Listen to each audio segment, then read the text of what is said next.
Anne-Elisabeth Lemoine aura eu droit à une bonne frayeur. Comme chaque vendredi, Bertrand Chameroy établit son récapitulatif des actualités de la semaine.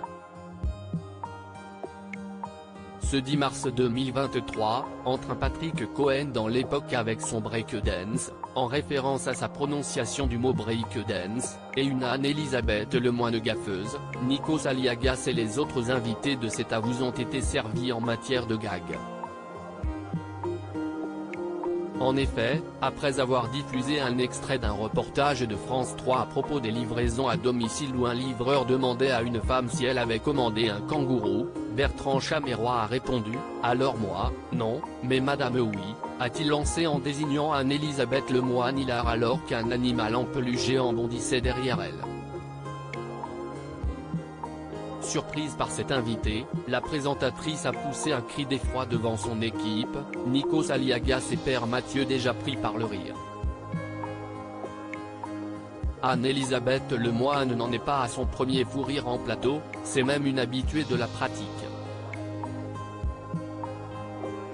Confusion entre les invités, mauvaise prononciation des noms, bourde, rire, la présentatrice de 52 ans ne passe jamais inaperçue pour le plus grand plaisir des journalistes et des convives. En octobre dernier, alors qu'elle faisait le portrait de Mohamed Bouafsi, nouvelle recrue de cet avoué de RTL, Anne-Elisabeth Lemoine lance « Il y a une autre recrue sur RTL, Mohamed Bouafsi, Mohamed qui n'avait jamais fait de radio ». C'est en se rendant compte de son erreur que l'animatrice a éclaté de rire. En effet, auparavant journaliste sportif, Mohamed Bouafsi officiait au micro de RMC en tant qu'expert du football. Ce caractère gaffeur semble toutefois attirer le public chaque soir sur France 5. Une formation à la dure aux commandes de cet avou après le départ d'Anne-Sophie Lapix en 2017, Anne-Elisabeth Lemoine observe des cartons d'audience malgré la forte concurrence de Touche pas à mon poste et de Quotidien. Son naturel semble avoir conquis le public. Pourtant, la présentatrice a avoué que ses débuts avaient été difficiles. « J'ai été formée à l'école Marc-Olivier Fogiel, qui disait les choses de façon brutale. À la dure. Il m'a sorti des phrases qui m'ont fait vaciller. Je pleurais beaucoup.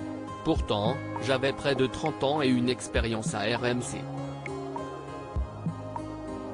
J'aurais pu refuser, partir. Je me suis dit, si tu tiens bon, tu vas apprendre et en plus tu vas être plus forte.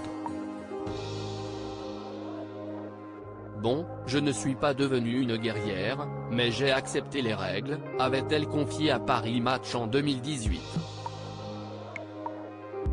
En effet, les deux stars du PAF ont longtemps collaboré ensemble, notamment sur France 3 avec l'émission On ne peut pas plaire à tout le monde ou encore sur M6 dans T'empêche tout le monde de dormir.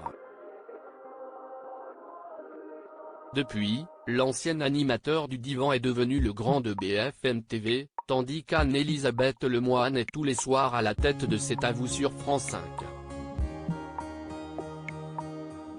Article écrit en collaboration avec 6 médias. Crédit photo, capture d'écran France 5.